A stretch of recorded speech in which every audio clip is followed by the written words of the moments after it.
Cock. Hello. I'm here to talk about shame. Something nobody wants to talk about. Why am I talking about it? I have no clue. My name is Claudia Gold, and I'm actually a very reputable psychotherapist, and I am not crazy. And I'm going to give you my best, most fantastic, best in the universe tip about lightening up shame. Now, I know you really need this because you probably hide in your closet, just feeling absolutely like you're the worst person in the whole world. I know because I feel that way sometimes too. Isn't that great? There's a unity here. I wanted to share with you something that was very transformational, but I'm not sure I want this transformation, and maybe you can help me, and we'll talk about that later. So, this tip is about looking in the mirror. This isn't the most academic tip in the world. You won't find it in the research books. But it's something one day that came to me when I was feeling just like a blanket, SH blank blank load of shame. I had just come back from a business seminar, and there were all these cute, perky women there. Like they must have been like between 5 and 25. And here I was 40 something. Well, okay, maybe a decade later. And when I went home, I felt so much shame. I wanted to do a business for widows, even though that's really depressing. I'm a widow. And someone had given me a great idea for it. The name was going to be Come to Life After Death. So I was looking in the mirror. Well, no, I wasn't looking in the mirror yet. I was feeling all this shame, and then this little healthy strand in me arose, and it drew me crawling over to the full-length mirror. And I looked in the mirror, and I saw something I didn't want to see, which was fear in my left eye. It was very uncomfortable. I liked to think of myself as courageous, cheerful, optimistic. And to see this fear was like really uncomfortable. So I looked at it and I said, it's going to be okay, Claudia. It's going to be all right. And I tried to like figure out how I was going to talk to myself about this like really uncomfortable thing I saw in the mirror. And then I started like being kind of loving to myself and saying, I'll love you no matter what you feel. If you feel shame, if you feel fear. And I was saying these like kind of compassionate messages to myself. And then all of a sudden, the mirror started talking to me. And the mirror said, "You are not your mother." And I felt myself smile. Now, I've told this to my mother, and she's really unhappy about it. Now, my mother is a world traveler, and she has much perseverance and many beautiful qualities. But I think this was like a psychic update from when I was like 3 or 16. And it's like I really wanted to individuate and be myself. And there were messages to squish me into a little container. And so finally, it was coming out. You are not your mother. It's like, oh, I can be me, a little computer update. And then I looked in the mirror again, and I was hearing, you're not your father, you're not your brother. I don't have a brother, really. You're not your sister. You're not your religion. You're not your race. You're you, And it was like, oh.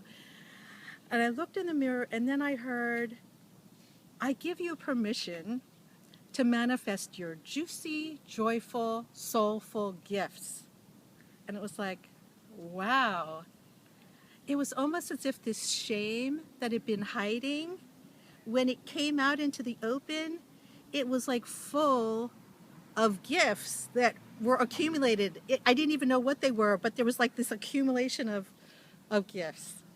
And that became my journey with looking in the mirror. And I bought this little handy mirror at the 99-cent store. And I started looking in the mirror when I was working at my computer. And this led to this, hi doggy, this led to this 2-week intensive where I started processing shame using these different things that came to me intuitively. And I started talking to my shame. And my shame was really quite, it liked to hang out with me, and it became closer and closer. It would sort of like sit closer to me as I spent time with it.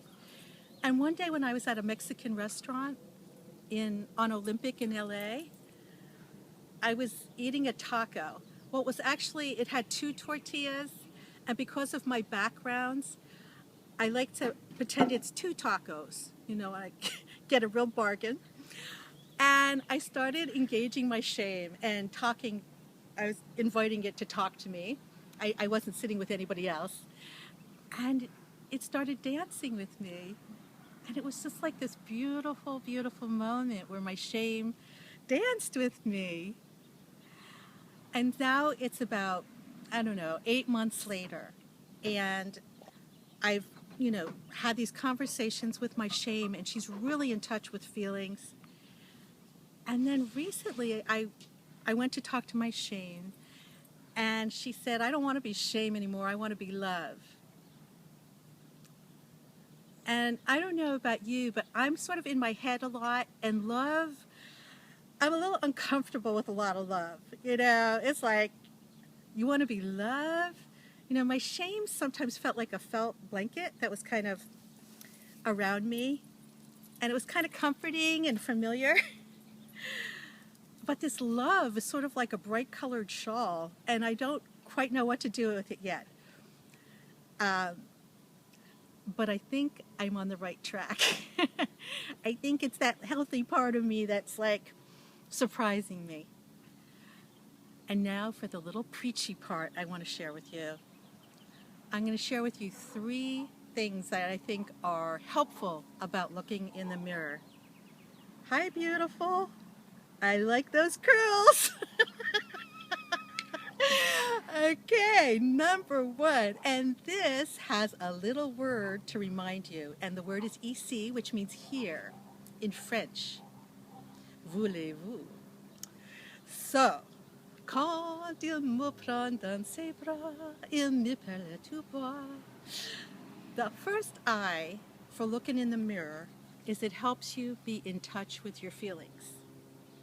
It's like instant biofeedback, and it's almost like you couldn't know them, even if you were talking to your best friend, any clearer than when you see that expression on your face. So you can be in the middle of doing something and feel kind of stressed, or have a conversation with someone and not know quite what you're feeling, and then look in the mirror and it's like right there in your eyes. The C is for compassion. Now, I'm not sure if I want to suggest that you be compassionate with yourself in the mirror, because it might turn to love, which might be a little uncomfortable at first. But if you're game, you can try the compassion and love yourself up. I've noticed even once in my dreams, I was calling myself honey. And so this kind of love for yourself kind of reverberates. And then the last I is for inspiration. I have looked in the mirror, and then the mirror talks back at me. The wonderful mystic Abdul-Baha, who I love, said that the mirror, I was going to quote him really wrong. The face is the mirror of the soul. And perhaps your soul hasn't had a chance to talk with you in like 50 years or 10 years or a year or something. So when you look in the mirror, it's like, woo, I get a chance to speak to her. And for instance, once I looked in the mirror and the face speaking to me said, believe in joy. And another time it said, believe in humor. So one way to get inspired is just like your own soul may speak to you while you're looking in the mirror. And another way to use the mirror for inspiration, this is so serious, is if you have like a spiritual path or an inner self inspiration. Hi, doggy.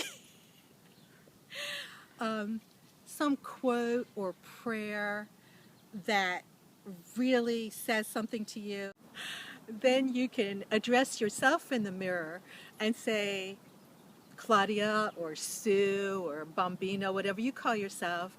And then you can say, you know, you are a mine rich in gems of inestimable value. That's a quote by a beautiful mystic. Or whatever it is that inspires you, whatever quote, and just you make it personal that way and it helps integrate it. So those are my tips about looking in the mirror and using it to transform yourself, your confidence, shatter your shame, make friends with your shame so it transforms into love and compassion. And I want to invite you, here's my spiel, I want to invite you to look at my website, shameintojoy.com. And I'm having an amazing teleseminar, 5 sessions. So if you'll look under new teleseminar, and all the information will be there to become the most magnificent you. It's the best teleseminar in the universe. But watch out, your love might come showering down on you and your confidence might expand to the heavens. This is Claudia Gold signing out. Thanks for listening.